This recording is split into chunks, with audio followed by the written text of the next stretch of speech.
Hey everyone, welcome back to my channel. Today we're going to be budgeting out my second paycheck for the month of August, so we are going to jump right on into it. Before I begin budgeting out my paycheck, I do just want to talk about how I set up my budget.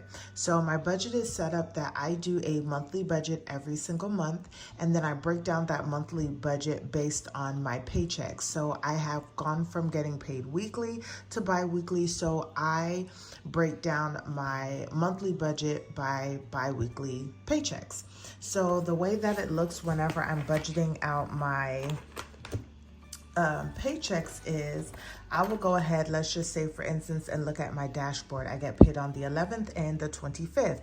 All of the money that I receive in the month of August will go to all of my bills and expenses for August. I do not roll any money over. I don't do like anything extra. I do already have a small buffer that stays in my checking account. It's about $223, and that money will sit in that account and cover bills that I may have that will come up before my next paycheck. Right now, that's just what works for me, but that is how I do my monthly budget. So I don't actually do like a paycheck to paycheck budget, but I do, but I don't. It's more so a monthly budget because I don't let my paycheck money roll over to the next month. So now that we kind of got that out of the way, now we're going to look at my pay date for the 25th and what is going on. So for my main income, I am going to be budgeting my normal $1,600. So that is what we have to work with. Now we're going to look at my bills and the things that I'll need to cover for this month or for this paycheck. So we have my transfer, I'm budgeting $200. I have my AT&T, which I did get a like message from them letting me know that they are now getting away from offering like their $10 discount for like having your credit card or being on automatic payments with a credit card. So it's gonna go from getting a $10 credit to a $5 credit.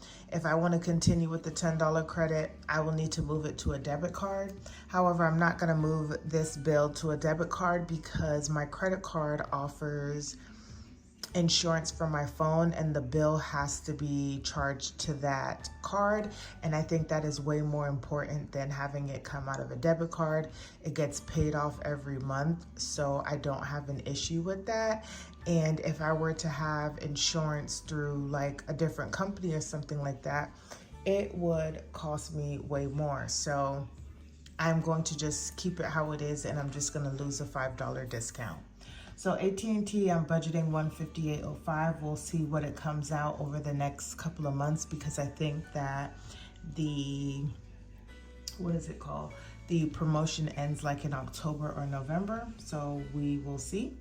And then I have my daycare, and I am budgeting $500. So we are going to add that up just to make sure on my cheat sheet those numbers add up the same thing that I'm doing now. And so I got $858.05. And so we're gonna do $858.05, and we're gonna minus that by 1,600. That leaves me with $741.95. We're gonna roll over that to my cashless envelopes. I do a cashless system. And my categories right now are groceries, gas, and personal. This paycheck, I am budgeting $475. For gas, I'm budgeting $150, and nothing for personal because I fully funded that last week. So we're gonna do $475 plus $150. Puts me at $625. So we're gonna take $741. What are we doing? $741.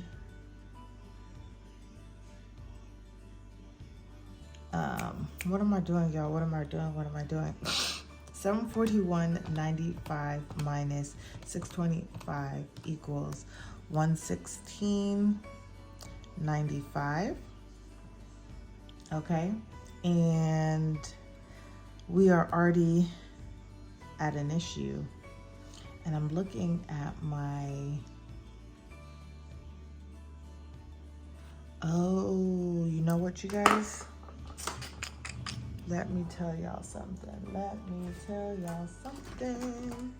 So I needed to put in my rollover, what I budgeted for my rollover, which was $83. So, because I'm like, I don't have enough money to cover the remainder of the stuff that I need. And I know that I'm not over budget. Okay, so this will be $16.83. So we'll have $16.83 minus $858.05 leaves me at $824.95. $824.95 minus $625 puts me at $199.95. Okay, this looks a little better. 95. And we are gonna have car insurance, car maintenance, husband, PTO. I got rid of my miscellaneous, future, and then household. And you guys will see the budget changes that I had. If you guys don't know what I'm talking about, I have my playlist in my description box, and I talked about me having some budget changes going forward. Y'all, as you know, things are changing and stuff like that, you know, with, you know, inflation, student loans coming back in for those who may have student loans and things like that. You just have to adjust your budget, and you know, that's just what I am doing. I change my budget regularly. The concepts normally will stay the same, but I will change my budget as needed, and I think that is healthy and that is okay. You just have to make sure you're doing what works for you and your family. So I'm putting $69 towards sinking funds. That leaves me with $130.95. The second half of my Amex payment will come out for $130. I know this says extra debt, but let's just act like it just says debt, and this is where I will put all of my debt that I'm paying off. And then savings challenge is just gonna get 95 cents. So that is 95 cents. There's nothing left over, and then you guys will see that this paycheck will cover off the remaining bills that I have for the month of August, and will bring me to a zero-based budget, because I also do zero-based budgeting. I probably should have said that as well too. So I do a monthly zero-based budget. That means that every monies that I bring in has a place to go. It does not mean that my account is at zero. Like I said, I do have a small buffer currently. So by no means am I struggling or anything like that in terms of my account being at zero, but this is just what works for me. Y'all, in the beginning when I started budgeting, I did not understand zero-based budgeting, and even though it made sense, it still didn't make sense. So it is a learning process, and you know, maybe zero-based budgeting doesn't work for you, maybe something else works for you, and you know, you got to do what works for you and your family. So this is where my money is going to be going for the second paycheck of August. I hope you guys enjoyed this video. Don't forget to like, comment, and subscribe. Share with your friends and family, and I will see you guys in the next one.